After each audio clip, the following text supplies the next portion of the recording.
Good day, and welcome to another episode of Injury Prevention and Active Living Strategies. My name is Gabriel Quenville, and today we'll be discussing how to pick the proper running shoe for you to train in.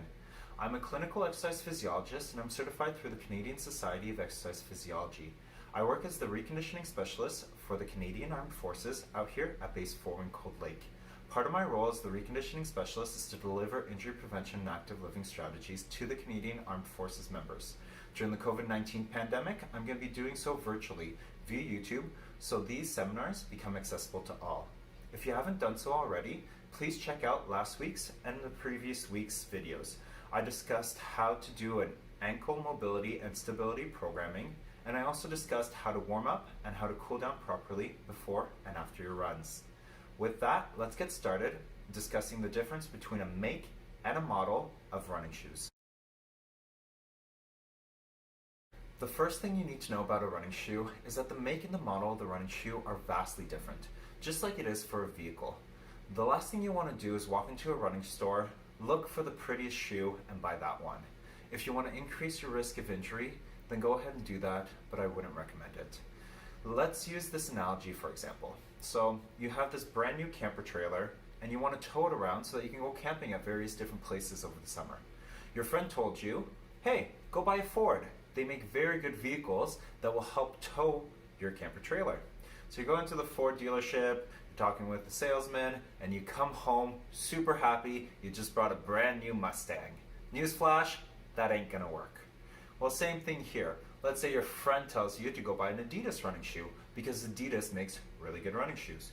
You walk into the running shoe store, Sports Check, whatever it is. You're looking at all the different shoes on the wall, and you spot this super nice shoe. You come home and you're really happy because you got your brand new Adidas shoes. Unfortunately, you, my friend, just bought yourself a lifter. This is made for Olympic weightlifting. It's very rigid, it's very sturdy, and it's not made for running, and you're not gonna have a good time. So if you can take anything away from this, don't go for the make, go for the model. The next thing you need to know about a running shoe is the absorption, which is basically how much shock your shoe is going to absorb every single step. Generally, this is synonymous with the stack height, or how high the sole of your shoe is. The higher the sole of the shoe, generally speaking, the more it's going to absorb the shock. The more shock that your shoe is going to absorb, the less shock that your ankles, knees, hips, and lower back are going to have to absorb. And therefore, the less risk of injury that you're going to have. There are generally 5 different types of running shoes. You have your minimalist shoes, you have your racing flats and your training flats, you have your normal running shoes, and you have your max absorption running shoes. For most people, I recommend either getting your normal running shoe or your max absorption running shoe, so you can run lots of miles with reduced risk of injuries. If you want to learn how to create a proper programming that reduces your risk of injury, regardless of the shoe that you're wearing, I recommend that you stick around for next week's episode where I'll be discussing just that. With regards to minimalist shoes, I'm not here to bash on them. However, the one thing I'm going to say is if you're choosing to wear a minimalist shoe, you have to be extra cautious and extra careful when you're creating your programming. Now, the lifespan of your shoe is very important as well. You're going to want to change your shoes very regularly to ensure that the shoe continues to absorb the shock that's meant to absorb. With your normal running shoes, you can probably expect around 800 kilometers, maybe even 1,000 kilometers before you need to change out your shoe. With your max absorption shoes, you can probably get away with 1,200 to 1,500 kilometers. If you are one of those elite athletes and you're wearing racing flats or training flats, you're probably going to want to change those every 400 to 600 kilometers. And with regards to minimalist shoes, well, those, they don't really matter too much because it's basically a sock that supports you to ensure that the soles of your feet don't get ripped up on whatever surface you're running. So with those ones, so long as the soles of your minimalist shoes are intact, you're probably good to go with however many miles you want to run in them.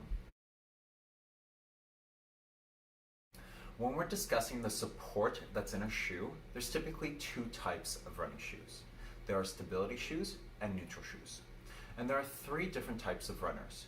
We have runners that overpronate, runners that have a neutral running gait, and runners that oversupinate. How you can tell is if you have an old pair of running shoe you can look at the soles of the running shoe and look at where it's been worn out.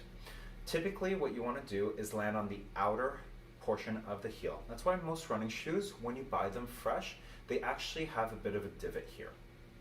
If you're landing here and then you see that the shoe's been worn out up the center and up the second toe or the big toe, then you're probably a neutral runner. If you see that you land on the outside or maybe the middle, and that it's worn down all the inside, generally from this part of the shoe up, you're probably overpronating. And conversely, if the outer section of the sole of your shoe is completely worn out and the rest of the shoe is fine, then you're probably oversupinating. Another way to determine whether you have a neutral, pronation, or supination gait is by placing your camera on the floor and running away from it. Then go back and analyze, are your ankles tilting in, are they tilting out, or are they staying stable? If they're tilting in, you're overpronating. If they're tilting out, you're supinating. And if they're not, then you're neutral.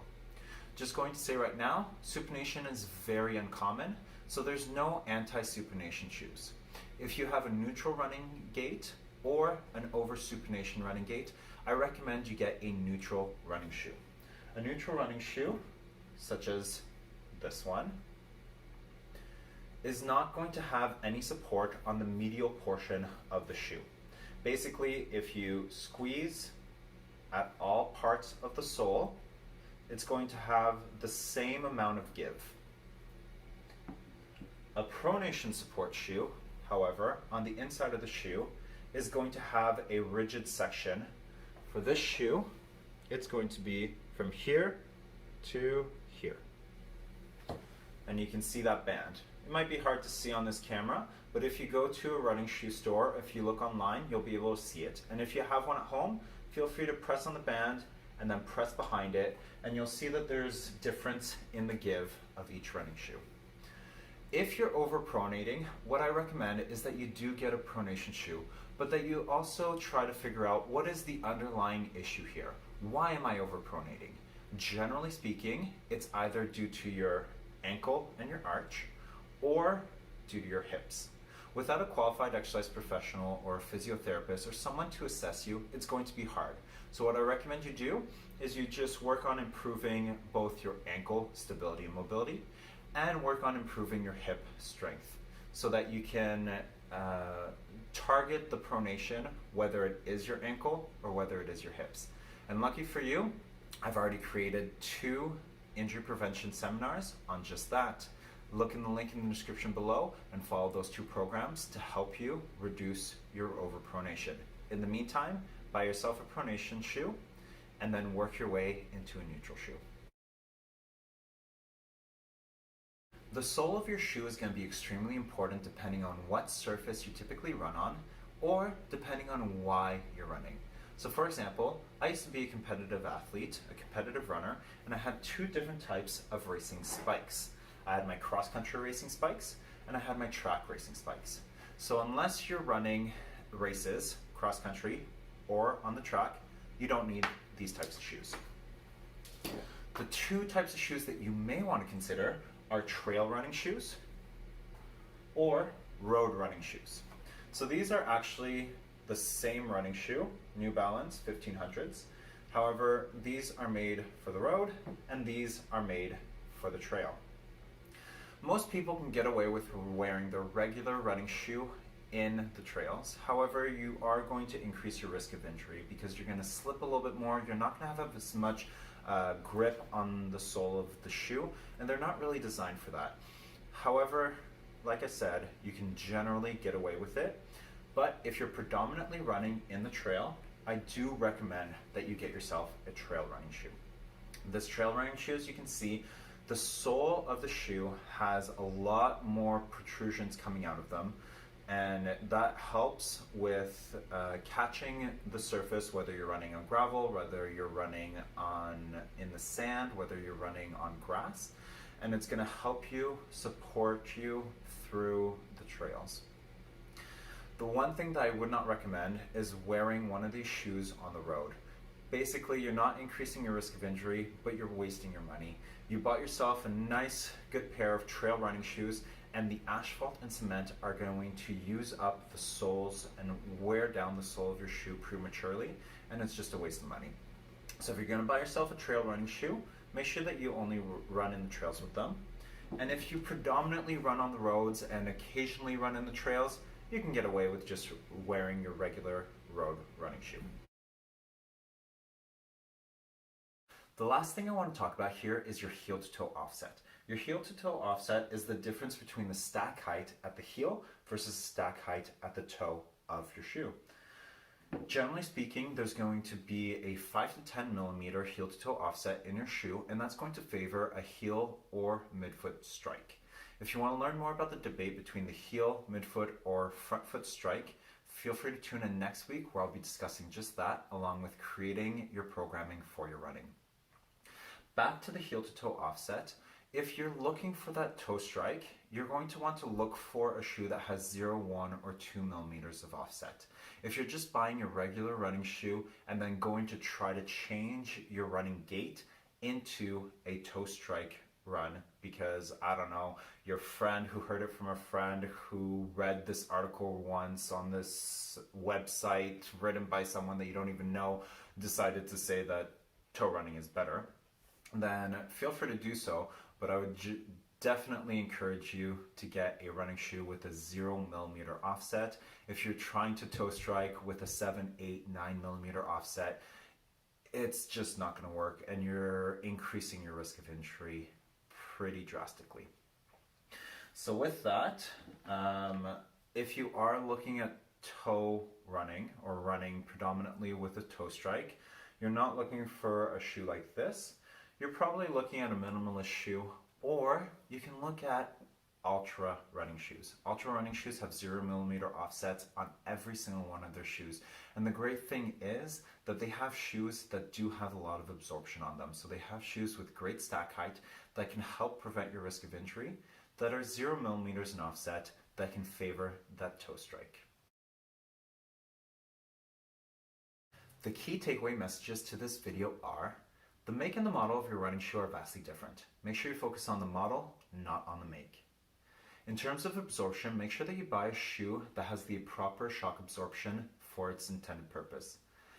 I generally recommend normal absorption or max absorption running shoes, and staying away from your minimalist shoes, your racing flats, or your training flats, unless you're buying them for their intended purposes. Make sure you understand the lifespan of your running shoe and that you don't outrun the lifespan. Running shoe companies can't guarantee that the absorption in the running shoe is going to last past its lifespan, even if the shoe is still intact. Make sure that you understand the difference between a stability running shoe and a neutral running shoe. If you overpronate, meaning that your arches are collapsing in as you run, get yourself a stability shoe. In the meantime, get yourself on a program that's going to help fix your overpronation so you can have more of a neutral running gait, and then you can get yourself into a neutral running shoe. If you already have a neutral running gait, or if you're one of those rare people that oversupinate, I recommend getting a neutral running shoe. Make sure you understand the difference in the soles of your running shoe. If you predominantly run on the roads, and if you occasionally run in the trails, then you can get away with just your regular road running shoe. But if you're predominantly running in the trails, then you definitely should be getting yourself a trail running shoe. The last thing we talked about was the heel to toe offset. If you're going to be running on your heel or your midfoot strike, then you can get most running shoes that have a general heel to toe offset of 5 to 10 millimeters. However, if you're going to favor that front foot strike, I 100% recommend that you get a running shoe with 0 millimeter offset. That doesn't mean that you need to get a minimalist shoe. You can get a shoe made by the company called Ultra. All of the running shoes have 0 millimeters offset, and you can get a shoe with a lot of absorption. It doesn't have to be a minimalist shoe.